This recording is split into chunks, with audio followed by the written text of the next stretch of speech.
Hello, and thank you for joining us at Classic Vinyl Podcast. This is the podcast where we listen to and review classic albums and songs from the classic vinyl era of the 60s and 70s. I'm once again one of your hosts, half of this show, Justin, and I'm here with my other half, my Casey Jones, driving my train high on cocaine. That's not the song we're doing today, No, it's not.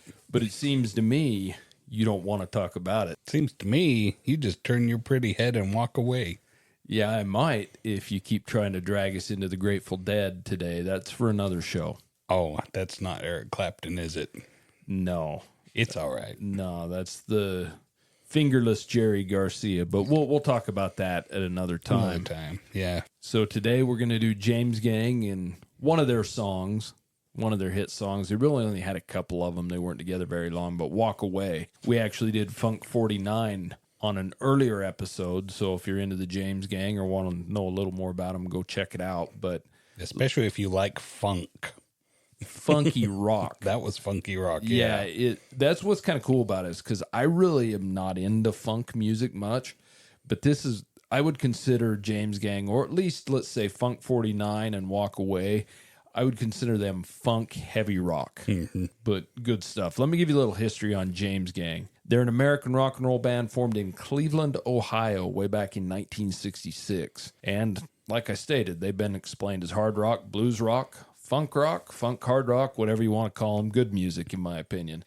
The band was originally formed by drummer Jim Fox, with multiple different members coming and going. And originally it consisted of Joe Walsh on guitars and vocals, Tom Criss on bass, and Jim Fox on drums. Now, Joe Walsh joined the band in early 1968, and the Power Trio recorded their debut album, Year album, that was released in March of 69. Tom Criss left the band in November 69, was replaced by Dale Peters on bass. One thing about it is one of my favorite bands, The Who. Pete Townsend actually liked this band quite well because they'd opened a few shows for The Who back in 1970, and he actually invited the James Gang to open for The Who during a UK tour, which really helped propel this band into some popularity. And this is another one of those bands where you talk about sometimes there's seed bands that start, and they've got a couple good tunes or whatever, but they go on to other things. And I wouldn't say everybody in this band did, but obviously Joe Walsh, went on to have a great solo career and a great career with the Eagles as well. The James Gang has opened up for many famous bands.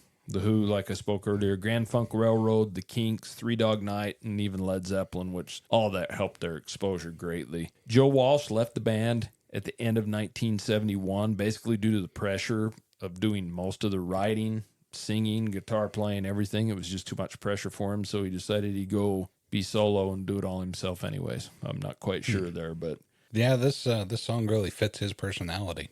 it does, yeah. Yeah, he walked away. So James Gang replaced Joe Walsh with singer Roy Kenner and guitarist Dominic Troiano, and they really didn't have much popularity after that. But Tommy Bolin, who ended up in Deep Purple, actually replaced Dominic Troiano shortly after that. I'm not sure when, but he did. He was in the band for a little while. There were many other lineups with his band, but nothing that had any kind of success until they officially broke up in 1977. The original lineup did reunite a few times in the 90s and early 2000s. They also reunited in 2022 for a tribute concert for Taylor Hawkins. He's the drummer that died from the Foo Fighters. The band, all in all, released a total of 9 studio albums from 1969 to 1976, 1 live album, 3 compilation albums.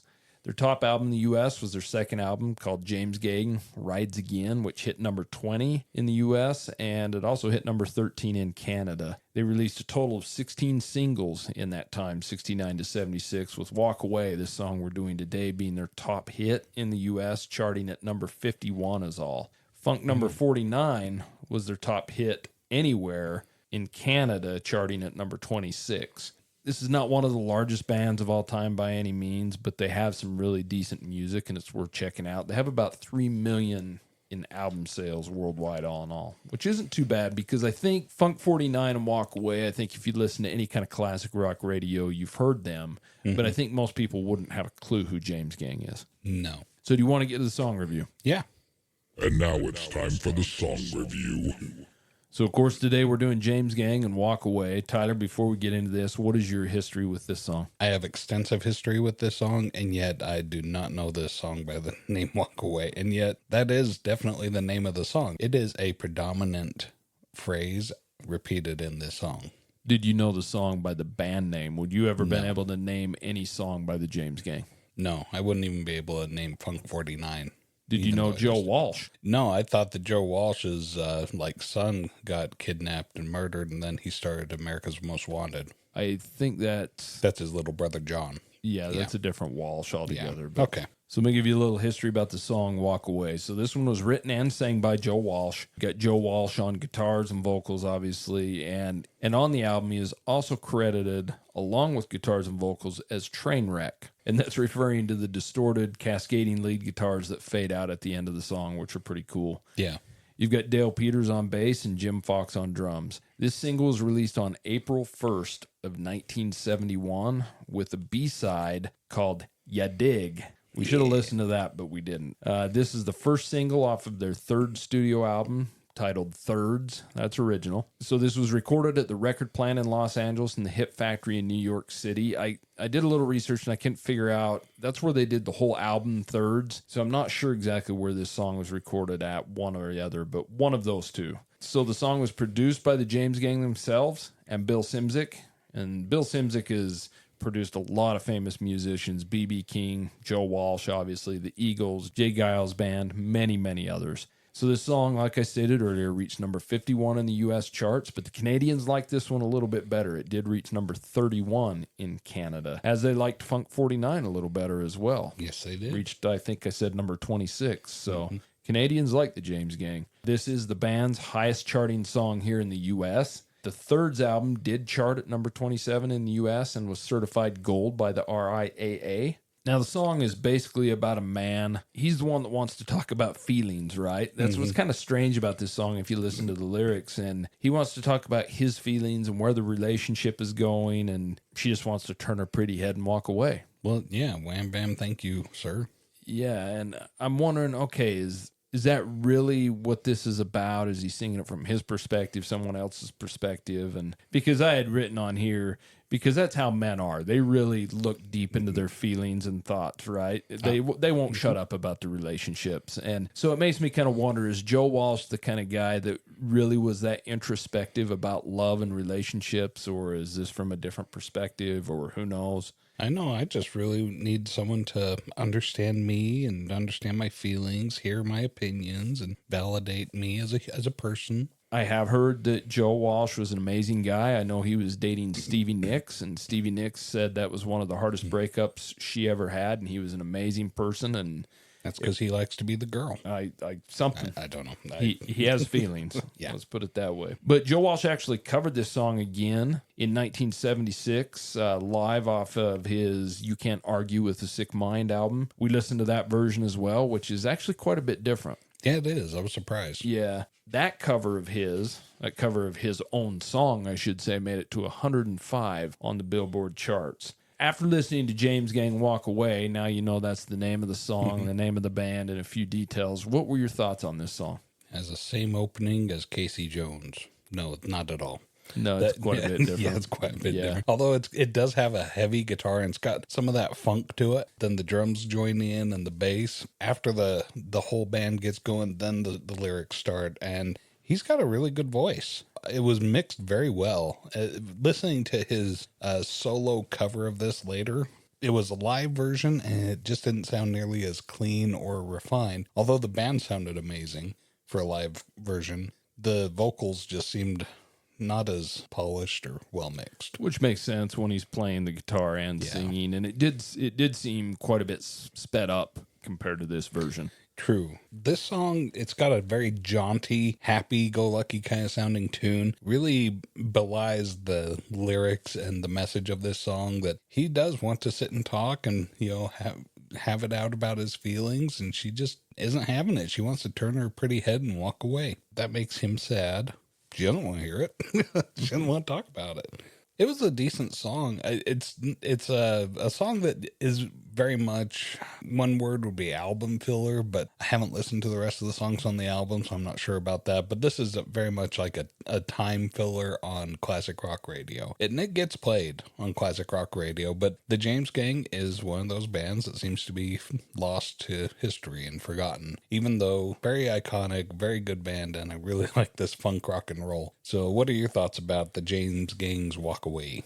Well, I will have to disagree with you completely. Okay. I don't think there's anything filler about this song. I've always really, really enjoyed this song, but it's right down my alley with the guitar. I don't think the James Gang has been lost to time. I mean, I look at it this way. They had 2 songs of any kind of prominence back in the day, and those 2 songs are still played heavily today. True. They weren't a very impactful band back in the day other than a couple songs, and their highest hitting 51 here in the US charts. So I think they're probably more popular today than they were then in some ways. But like I stated earlier, I don't think anybody really knows who the James Gang is. I mean, I don't know how many people know Joe Walsh. Anybody that knows classic rock, knows the Eagles, knows good music, knows Joe Walsh, but I think even some of those people don't know Joe Walsh was part of the James Gang, and some people do because there's huge fans. I like the James Gang quite well, and I'm surprised they didn't do better than they did because I like their style of music. The great opening guitar riff that carries out through the verses, I think that's perfect. And I do like how funky it is. I really enjoy that. It's got good thick